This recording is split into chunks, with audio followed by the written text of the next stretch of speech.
Yesterday, they banned Tracer from Overwatch Stadium, which really sucks because I wanted to play a dive character. And unfortunately for me, the only characters I main are these guys. So in this video, I'm going to show you an absolute masterclass on how to play flank Ana Zen.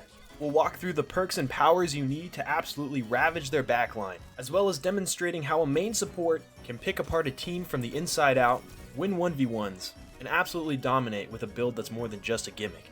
So buckle up, Buttercup, grab a snack, subscribe, and let's start bouncing on it crazy style. The first character we're going to break down is Dive Zenyatta. Now, since most of your dive perks you are going to be buying in rounds 2 through 4, I'm going to break down his playstyle for you in round 1 while I run an absolute clinic on the enemy team. Dive Zenyatta is all about isolating targets, and you're going to pick a target that you can absolutely steamroll every single time in a 1v1. This target will preferably be in their backline and not usually in a space where they can openly fight someone.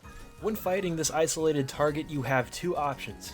Either one, you get the kill so fast that they don't see anything coming, or B, you pull other members of their team away. At this point, you will bait them into corners and hallways, where you can apply easy amounts of pressure at a reasonable distance. Playing in this playstyle gives the enemy a really hard ultimatum to choose from. They can either pull away from the front line and lose value in each and every team fight, or they can choose to ignore you and run the risk of someone instantly dying in their backline. For powers, the first power you're going to pick is Enlightenment. This gives 35% weapon lifesteal on your damage to anybody with a Harmony Orb. Your second power is going to be Inner Peace, which gives you a Harmony Orb, essentially giving you 35% weapon lifesteal and constant healing. Third, we are going to round out our powers with Flying Kick, which serves as an instant punish to anybody who dares pull up on our back door. For both Zen and Ana, pick whatever round 1 greens you wish. Where you really start spicing things up is rounds 2 through 4. In order to run a flank support build, you are going to pick everything that has movement speed. If it makes you faster, you're going to buy it. For Zenyatta, your default flank perks that you're going to pick every single time is going to be Aftermarket Firing Pin, Saitia's Solution, Hiking Hover Boots, and Iron Eyes. All 4 of these items combined is 15.5k Stadium Cash, which means that you have to basically not suck in the first round to buy all these items. Once they have all been bought, you have 30% movement speed. The only 2 other perks I would recommend for Zenyatta is going to be Haste Subroutine in either Eye of the Spider or the Closer. After that, you're all kitted out. The first thing I want to showcase is how hard I'm pulling the enemy team. Even in the clips where I don't get kills, you can see how many people are looking at me and wondering if it's worth it to attack me or go to the second point. Because Zenyatta has so many different aspects to his kit once you build him out, you've got some new awesome tech that you can totally take advantage of to optimize the cheek clappage you deal to the enemy team. The first one, I consider it Discord Exposure. Now, we all know that Discord goes away if people break line of sight long enough. So a funny little tech you can do is use that little hitbox and that 30% move speed like an absolute chungus, and bob and weave your ops like you're about to dance on their grave. They will barely be able to deal any damage to you, and you will be able to consistently keep Discord on a target you want to kill or clap. And it really messes with the wiring in their 8 brain. You see, if you have 2 brain cells, and you're not a complete degenerate, you know that maybe you should get rid of that Discord orb before you try and take a 1v5. But now that's not possible. Second are your hover jets. You as Zenyatta are able to hover for 3 seconds, which quite frankly in most situations is kind of useless. But I particularly like to use it to aura farm my Reinhardts. I haven't done this to any other character, literally just the one German man with a hammer, and it is one of the best feelings in the world to literally sit on top of that tank and shoot him while he has no answer to a flying Zenyatta.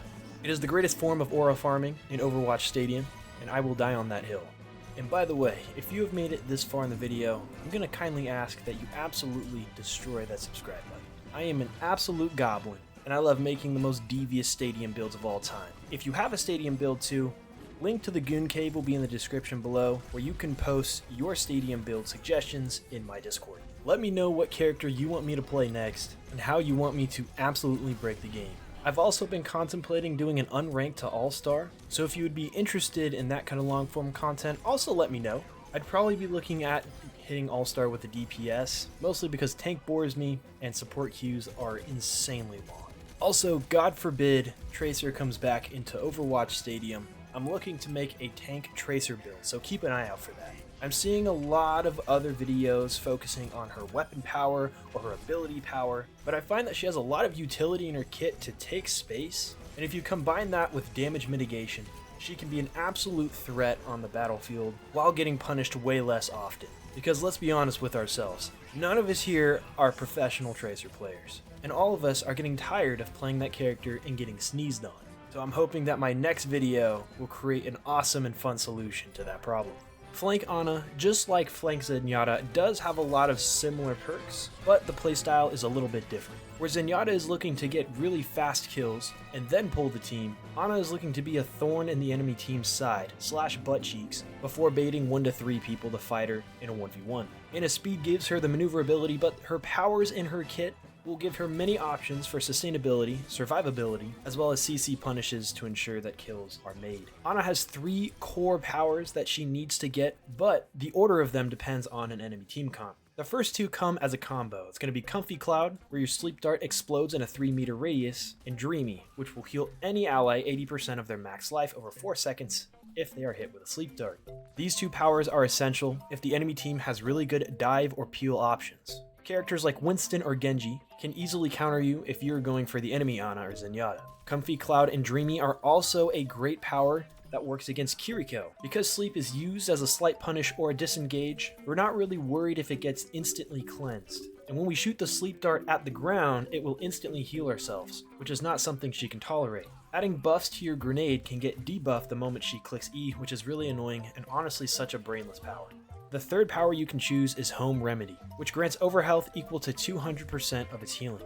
Home Remedy is a fantastic option if you're feeling scrappy, and I would highly recommend this power first against team comps that don't have great peel. If they have characters like Ashe or Cassidy, you're clapping their cheeks all day with this power. They're donezo. Now, Ana's speed perks are going to be pretty similar to Zenyatta, but with one key difference. Ana's custom perk Dash Boots gives you 10% move speed and a dash. Next, just like Zenyatta, you're going to choose Iron Eyes and Aftermarket Firing Pin. And last, for your round 2 perks, you're going to want to go with Ironclad Exhaust Ports. This gives you 25 overhealth for 3 seconds after you use any ability.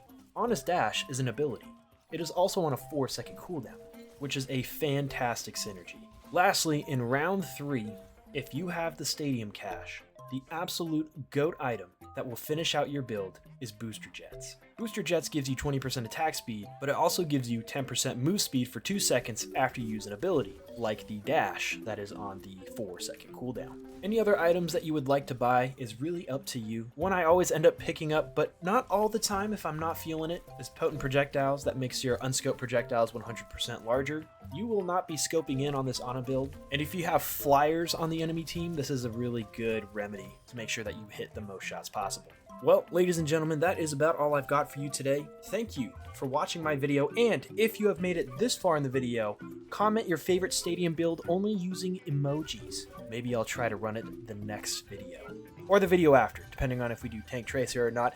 Either way, love yourself, do something nice for someone else, give your mom a hug, and if she's dead, womp womp, and I'll see you on the next one. Toodles!